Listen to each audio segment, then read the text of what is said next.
பாத்தீங்கன்னா இந்த பொண்ணோட கணவர் எந்த நேரமும் யாருக்கிட்டையும் மறைஞ்சு போன்ல பேசிக்கிட்டே இருக்காரு. அங்க வந்து இவரோட மனைவிய பார்த்ததும் காலை கட் பண்ணிட்டு என்னடின்னு கேக்குறாரு. இந்த பொண்ணும் தன்னோட கணவரை கிட்ட சமையல் கட்டுல கேஸ் தீர்ந்து போச்சு, நானும் சமையல் பண்ணனும் கேஸ் வாங்கிட்டு வாங்கன்னு சொல்றா. அதுக்கு இந்த பொண்ணோட கணவரும் இன்னைக்கு எப்படியாவது சமாளிச்சுக்க, எனக்கு நிறைய வேலை இருக்கு, நாளைக்கு பார்க்கலாம்னு சொல்லி தன்னோட மனைவி கிட்ட சொல்றாரு. இப்படியே இந்த பொண்ணு வீட்டுல இருக்க வேலைகளை எல்லாம் பாத்துக்கிட்டு இருக்கும்போது இந்த பொண்ணோட கணவரும் குடிக்க தண்ணி கொண்டு வான்னு சொல்றாரு. இந்த பொண்ணு தண்ணி எடுத்துக்கிட்டு ரூமுக்குள்ள போகும்போது போன்ல மெசேஜ் அனுப்பிக்கிட்டு இருக்கிறாரு. கணவர் மனைவியை பார்த்ததும் கையில இருந்த போனை மறைக்கிறாரு. இந்த பொண்ணு யாருக்குங்க மெசேஜ் பண்ணிக்கிட்டு இருக்கீங்கன்னு கேட்கும்போது இவரும் என்னோட ஃப்ரெண்ட் கூட சேட் பண்ணிக்கிட்டு இருந்தேன்னு சொல்றாரு. அதுக்கு இந்த பொண்ணு நமக்கு கல்யாணமாகி 2 வருஷம் ஆகிச்சு, இப்ப நிறையவே நீங்க மாறிட்டீங்க, நீங்க ஏதோ பெரிய தப்பு பண்றீங்கன்னு சொல்லிட்டு இந்த பொண்ணு அங்க இருந்து போறா. இப்படியே நைட் ஆகுது. இந்த பொண்ணோட கணவர் வீட்டுக்கு வெளியே இருந்து யாரோ ஒரு பொண்ணு கூட பேசிக்கிட்டு இருக்காரு. கணவரை காணான்னு இந்த பொண்ணு வெளியே வந்து பார்க்கும்போது இந்த பொண்ணோட கணவர் யாரோ ஒரு பொண்ணு கூட கொஞ்சம் பேசிக்கிட்டு இருக்காரு. இத பார்த்த இந்த பொண்ணு எதுவுமே பேசாம மனசு உடைஞ்சு போய் ரூமுக்குள்ள போறா. இப்படியே மறுநாள் ஆகுது. இந்த பொண்ணு எதுவுமே தெரியாதது போல போன்ல சேட் பண்ணிக்கிட்டே இருக்கா.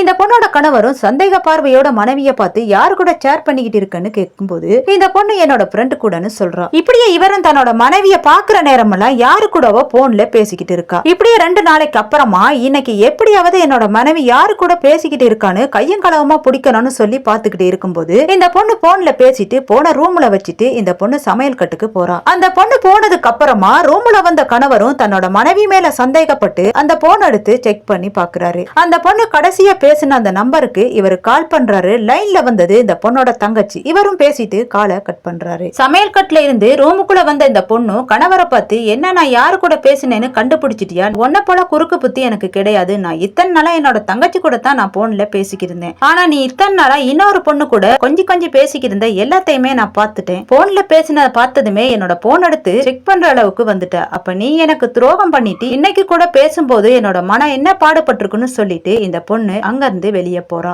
தப்பா உணர்ந்த இந்த பொண்ணோட கணவரும் உடனே கால் பண்ணி அடிக்கடி பேசுற அந்த பொண்ணு கிட்ட, இனிமே எனக்கு கால் பண்ணாத, எல்லாத்தையுமே விட்டுறலாம், என்னோட மனைவிக்கு நான் துரோகம் பண்ண விரும்பல, இனிமே நான் அவ கூட சந்தோஷமா வாழ போறேன்னு சொல்லி அந்த காலை கட் பண்ணி அந்த நம்பரை ரிலீட் பண்றாரு. இந்த வீடியோ பத்தி நீங்க என்ன நினைக்கிறீங்கன்னு கமெண்ட் பண்ணுங்க. பிடிச்சிருந்தா லைக் பண்ணுங்க.